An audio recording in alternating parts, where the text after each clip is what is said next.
ನೆರೆದಿರ್ತಕ್ಕಂಥ ಎಲ್ಲ ಓದುಗ ದೊರೆಗಳಿಗೆ ನಮಸ್ಕಾರ. ನಿನ್ನೆ ಮೇಡಮ್ ಅವರು ವಾಟ್ಸಪ್ ಗ್ರೂಪಲ್ಲಿ ಅದರಲ್ಲಿ ಮೆಸೇಜ್ ಮಾಡಿದ್ರು ಪುಸ್ತಕ ಬಿಡುಗಡೆ ಬಗ್ಗೆ. ಅವಾಗ ಅನ್ನಿಸ್ತು ನನಗೆ, ಬ್ಯಾಟ್ಸ್ಮನ್ ಬಗ್ಗೆ ಹೇಳಿದ್ರು. ಬ್ಯಾಟ್ಸ್ಮನ್ ಬಗ್ಗೆ ಮೇಡಮ್ ಒಂದು ಮಾತು ಹೇಳಿದ್ದೆ, ನೀವೆಲ್ಲ ಹಿಂಗೆ ರಿಪ್ಲೈ ಮಾಡೋದು ನೋಡಿದ್ರೆ ಸ್ಟೇಡಿಯಂ ಎದ್ದು ಬಂದಂಗೆ ಐತೆ ಅಂತ. ಇಲ್ಲಿಗೆ ಬಂದ್ಮೇಲೆ ನಿಜ ಆಯ್ತು ನನಗೆ, ಎಲ್ಲ ಸ್ಟೇಡಿಯಂ ಎದ್ದು ಬಂದಂಗಿದೆ. ಈ ಒಂದು ಟ್ರೈನ್ ಇಂದ ಇಂಜಿನ್ಗೆ ಕನೆಕ್ಟ್ ಮಾಡ್ಬೇಕಾದ್ರೆ ಮಧ್ಯದಲ್ಲಿ ಒಂದು ಕೊಂಡಿ ಇರುತ್ತೆ, ಅದನ್ನ ಚೇಂಜ್ ಮಾಡುವಾಗ ಪ್ಲಾಟ್ಫಾರ್ಮ್ ಅಲ್ಲಿ ನೋಡ್ತಿರ್ತೀವಿ. ಅದು ಎಲ್ಲೋ ಒಂದ್ ಕಡೆ ಮಿಸ್ ಆಗ್ತಿತ್ತು, ನಮ್ಗೆಲ್ಲ ಅದಿಲ್ಲ ನಡೀತಿದೆ ಅಂತ ಹೇಳಕ್ ಇಷ್ಟಪಡ್ತೀನಿ. ಆದ್ರೆ ಈ ಹುಮ್ಮಸ್ ದಯವಿಟ್ಟು ಹೀಗೆ ನಿರಂತರವಾಗಿ ನಡೀಲಿ. ನಮ್ಮ ಕಡೆಯಿಂದ, ಓದುಗ ದೊರೆಗಳ ಕಡೆಯಿಂದ ನಾನು ಒಬ್ಬ ಜಸ್ಟ್ ಒಂದು ಪ್ರತಿನಿಧಿ, ಒಂದು ಬೈಕಲ್ಲಿ ಹೇಳ್ತಾ ಇರ್ಬೋದು, ಸಾವಿರಾರು ಜೀವಗಳು. ಅದೊಂದು ತುಮಲನೇ ಬೇರೆ. ಮೇಡಮ್ ಸರ್ ಇದ್ದಿದ್ದು ಮೇಡಮ್ ಅವ್ರು ಇದ್ರದ್ದೇ ಬೇರೆ. ಅದನ್ನ ನೀವು ಎಲ್ಲೋ ಒಂದ್ ಕಡೆ ಕಂಟಿನ್ಯೂ ಮಾಡ್ತಾ ಇದ್ದೀರೇನೋ ಅಂತ ನನ್ಗೆ ಅನ್ನಿಸ್ತದೆ. ನಿಮ್ಗೆಲ್ಲ ಒಳ್ಳೇದಾಗ್ಲಿ, ಮನ್ಸಾರೆ ಹೇಳ್ತೀನಿ. ಹಾಗೆ ಈ ಕೊನೆಯಲ್ಲಿ ಒಂದೇ ಒಂದು ಮಾತು, ಅದು ಸಾಧ್ಯ ಆದ್ರೆ ನಡೆಸ್ಕೊಡಿ.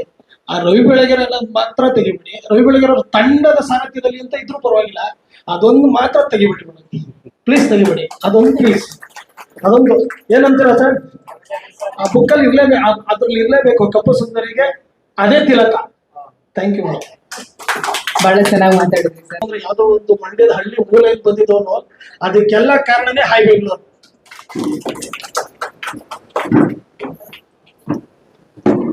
ನನ್ನ ಹೆಸರು ರಾಜೇಂದ್ರ ಅಂತ ಹೇಳಿ.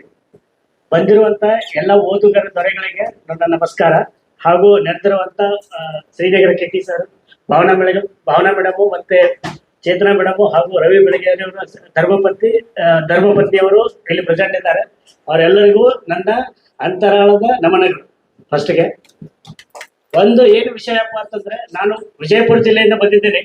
ಸುಮಾರು ಭೀಮಾ ತೀರದಲ್ಲಿ ಅಂತ ಒಂದು ಟಾಪಿಕ್ ಏನು ಬರ್ದಿದ್ರಲ್ಲ ಸರ್, ಅದನ್ನ ನೋಡಿನೇ ನಾನು ಅರ್ಧ ಇನ್ಸ್ಪೈರ್ ಆಗಿ ಹೋಗಿದ್ದೆ. ಆ ತರ ಯಾವ ತರ ಸ್ಟೋರಿ ಇರ್ಬೋದು, ಚಂದಪ್ಪ ಹರಿಜನ್ ಆಗಿರ್ಬೋದು, ಅದರ ಕೊಲೆ ಪ್ರಕರಣ ಆಗಿರ್ಬೋದು, ಅವ್ರನ್ನ ಸೋಲಾಪುರದಲ್ಲಿ ಹೋಗಿ ಕರ್ಕೊಂಡು ಹೋಗಿರೋ ಪ್ರಕರಣ ಆಗಿರ್ಬೋದು, ಅದನ್ನ ನೋಡಿದ್ರೆ ಒಂಥರ ಥ್ರಿಲ್ ಅನಿಸ್ತಾ ಇತ್ತು. ಆ ಟೈಮಲ್ಲಿ ನಮ್ಮ ವಿಜಯಪುರ ಭಾಗದಲ್ಲಿ ಯಾರೂ ಒಬ್ರು ಒಂದು ಕಾಲ್ ಹಿಡದೆ, ಒಬ್ಬ ಪತ್ರಕರ್ತರಾದಂಥವ್ರು ಯಾರೂ ಒಬ್ರು ಕಾಲ್ ಇಲ್ಲಾರ್ದಂತ ಒಂದು ಏನಂತಾರಲ್ಲ ನೀರಿಲ್ಲದೆ ಜಾಗದಲ್ಲಿ ಅಂತ ವ್ಯಕ್ತಿಗಳು ಬಂದು ಅದು ಮೂಡ್ಸ್ ಹೋಗಿದಾರಪ್ಪ ಅಂದ್ರೆ, ಅದು ಒಂದು ಫುಟ್ ಪ್ರಿಂಟ್ ಇನ್ನು ಒಂದು 1000 yearsಗೂ ಅದು ಗ್ಯಾರಂಟಿ ಹಂಗೆ ಇರುತ್ತೆ ಅಂತ ಅನಿಸ್ತದೆ.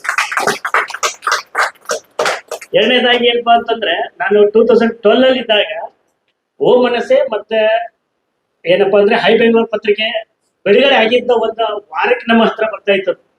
ಆ ಬರ್ಬೇಕಾದ್ರೆ ಇಲ್ಲಿ ನೆರೆದಿರುವಂತ ಎಷ್ಟು ಜನ ಇದ್ರು ಅಷ್ಟು ಕ್ಯೂ ಇರ್ತಿತ್ತು ಅಂಗಡಿಯಲ್ಲಿ. ಸುಮಾರು ನಾವು ಒಂದು 15ರಿಂದ 20 ದಿನ ಕಾಯ್ದು ಸರ್ ಬಂದಿದ್ದೇನೋ ಅಂತ ಕೇಳಿ ಸಾಕಾಗಿ ನಮ್ ನಂಬರ್ ಸೇರಿ ಅವನು ಕಾಂಟ್ಯಾಕ್ಟ್ ತಗೊಂಡಿದ್ದ. ಬಂತು ಅಂದ್ರೆ ಒಂದ್ ದಿನ ಮುಂಚೆನೆ ನಿಮ್ಗೆ ಹೇಳ್ತೀನಿ ಅಂತ ಹೇಳಿ.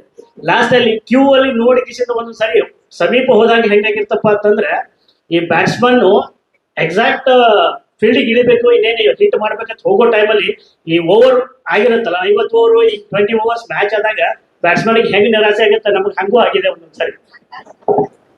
ಆದ್ರೆ ಅದು ಎಷ್ಟು ಅಂದ್ರೆ, ಆ ಬುಕ್ಸ್ ತಗೊಂಡು ಓದಿದಾಗ ಪ್ರತಿಯೊಂದನ್ನು ಕೂಡ ಸರ್ ಬರ್ದಿರೋಂಥದ್ದು ಒಂದೊಂದು ಮಾತು, ಯೂತ್ಸ್ ಇನ್ಸ್ಪಿರೇಷನ್, ಅಕ್ಷರ ಬ್ರಹ್ಮ ಅಂತಂದ್ರೆ ಹಂಗೆ ಬರೋದಿಲ್ಲ. ಅವರು ಬರ್ದಿರುವಂತ ವರ್ಡ್ಸ್, ಅದ್ರ ಮೀನಿಂಗು, ಕೆಲವೊಂದು ಮೀನಿಂಗು ನನಗೆ ಈಗೀಗ ಗೊತ್ತಾಗಿದೆ. ಸುಮಾರು ನಾನು ಓದಾಕಂತ 12ನೇ ವರ್ಷ ಇದು. ಆಮೇಲೆ ಇನ್ನೊಂದು ಬೆಸ್ಟ್ ಇದು ಏನಪ್ಪಾ ಅಂತಂದ್ರೆ, ಅವರು ಪ್ರಾಚ್ಯ ಶಾಸ್ತ್ರದಲ್ಲಿ MA ಮಾಡಿರ್ಬೋದು. ಆಮೇಲೆ ಇನ್ನೊಂದು ಖುಷಿ ವಿಚಾರ ಹೇಳ್ತೀನಿ, ಅವರು ನಮ್ಮ ಉತ್ತರ ಕರ್ನಾಟಕದವರನ್ನೋದಕ್ಕೆ ಹೇಳೋದಕ್ಕೆ ನನಗೆ ತುಂಬಾ ಹೆಮ್ಮೆ ಇದೆ.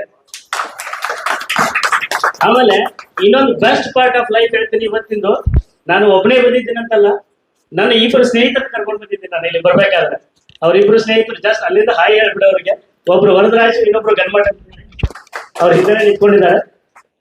ಇನ್ನೊಂದು ಮಾತೇನಪ್ಪಾ ಅಂತಂದ್ರೆ, ಎಲ್ಲೋ ಒಂದ್ ಕಡೆ ನಾವು ಹೋದಾಗ ಹೀರೋಗಳ ಹತ್ರ ಜಸ್ಟ್ ಇಷ್ಟು ಡಿಸ್ಟೆನ್ಸ್ ಇದ್ದಾಗ ಅವ್ರ PA ಗಳಿದ್ದವರು ಅಥವಾ ಅವ್ರ ಪರ್ಸನಲ್ ಅಸಿಸ್ಟೆಂಟ್ ಇದ್ದವ್ರು ನಮ್ಗೆ ತಳ್ಳಿ ಬಿಡ್ತಾರೆ.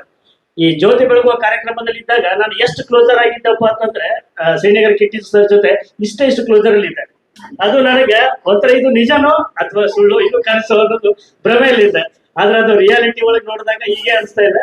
ಮೇಡಮ್, ಇನ್ನೊಂದು ಖುಷಿ ವಿಚಾರ ನಿಮ್ಗೆ ಹೇಳಲೇಬೇಕು. ಓ ಮನಸ್ಸೆ ಮತ್ತೆ ನೀವು ಸ್ಟಾರ್ಟ್ ಮಾಡಿ. ಅದು ಹೇಗಂದ್ರೆ, ರವಿ ಬೆಳಗೆರೆ ಅವರು ಸಾರಥ್ಯದಲ್ಲಿ ಅಂತಾನೆ ಇದ್ರೆ ಅದು ನನಗೆ ಇನ್ನೂ ಖುಷಿ ವಿಚಾರ. ಆಮೇಲೆ ಹೈ ಬೆಂಗಳೂರು ನೀವು ಶುರು ಮಾಡ್ತೀನಿ ಅಂತ ಹೇಳಿದ್ರಲ್ಲ, ಅದು ಕೂಡ ನನಗೆ ಖುಷಿಯ ವಿಚಾರ. ನಾನು ಎಷ್ಟು ಬುಕ್ಸ್ ನೀವು ರಿಲೀಸ್ ಮಾಡ್ತಿರೋ 100 ಬುಕ್ಸ್ ಸರ್ ಇದೆ ಅಂತ ಹೇಳಿದ್ರು 100 ಬುಕ್ಸ್ ನಾನು ಕೊಂಡು ಹೋಗ್ತೀನಿ. ಆಮೇಲೆ ಸರ್ ಎಷ್ಟು ಬುಕ್ಸ್ ಬರೆದಿದ್ದಾರೆ ಅನ್ನೋದಕ್ಕಿಂತ ಅವ್ರ ವರ್ಡ್ಸ್ ಅದನ್ನ ಬರೆಯೋದು ನೋಡಿನೇ ನಾನು ಅಲ್ಪ ಸ್ವಲ್ಪ ನಾನು ಕನ್ನಡದಲ್ಲಿ ಏನೋ ಬರಿತಾ ಇದ್ದೇನೆ. ನನಗೆ ಇನ್ನೊಂದು ನೀವು ಇನ್ನೊಂದು ವಿಚಾರ ಏನಪ್ಪ ಅಂತಂದ್ರೆ ನನಗೆ ಸಜೆಷನ್ ಮಾಡ್ಬೇಕು ನೀವು ಭಾವನಾ ಮೇಡಮ್. ಆಕ್ಚುಲಿ ನಾನು ಜರ್ನಲಿಸಮ್ ಮಾಡ್ಬೇಕಂತ ನನಗೆ ಇನ್ನೂ ಇದೆ ಮನಸ್ಸಲ್ಲಿ. ಆದ್ರೆ ನಾನು ಜರ್ನಲಿಸಮ್ ಮಾಡ್ಬೇಕಾದ್ರೆ ನನಗೆ ಒಂದು ಆಂಕರ್ ಆಗಿರ್ಬೋದು, ರಿಪೋರ್ಟಿಂಗ್ ಮಾಡಿರ್ಬೋದು, ಸ್ಟೈಲ್ ಆಗಿರ್ಬೋದು, ಎಡಿಟರ್ ಆಗಿರ್ಬೋದು, ಈ ತರ ಡಿಫ್ರೆಂಟ್ ಪ್ಲಾಟ್ಫಾರ್ಮ್ ಅಲ್ಲಿ ನನಗೆ ಮಾಡ್ಬೇಕಂತ ಇದೆ. ಅದಕ್ಕೆ ಯಾವ ಕೋರ್ಸ್ ಮಾಡಿದ್ರೆ ಚಲೋ? ನಾನು BE ಸಾಫ್ಟ್ವೇರ್ ಇಂಜಿನಿಯರ್ ಆಗಿ ನಾನು ಕೆಲಸ ಮಾಡ್ತಾ ಇದ್ದೀನಿ. ಆದ್ರೂ ನಾನು ಮಾಡ್ಬೇಕು ಅನ್ನೋದು ನನ್ನ ಮನಸ್ಸಲ್ಲಿದೆ ಇನ್ನು. ಮತ್ತೆ ಕನ್ನಡದಲ್ಲೇ ನಾನು ಬರಿಬೇಕು, ಕನ್ನಡ ಬಿಟ್ಟು ಬೇರೆ ಅಕ್ಷರ ಯಾವುದು ಬರಿಬಾರ್ದು ಅನ್ನೋದು ನನ್ನ ಮನಸ್ಸಲ್ಲಿದೆ. ಅದಕ್ಕೆ ನನಗೆ ಮಾತನಾಡಲು ಅವಕಾಶ ಕೊಟ್ಟಿದ್ದಕ್ಕೆ ಹೈ ಬೆಂಗಳೂರು ಪತ್ರಿಕೆ ಟೀಮ್ ಆಗ್ಲಿ, ಆಮೇಲೆ ಭಾವನಾ ಮೇಡಮ್ ಅವ್ರಿಗೆ, ಶ್ರೀನಗರ KT ಸರ್ಗೆ ನನ್ನ ಅನಂತ ಕೋಟಿ ಧನ್ಯವಾದಗಳು. Thank you.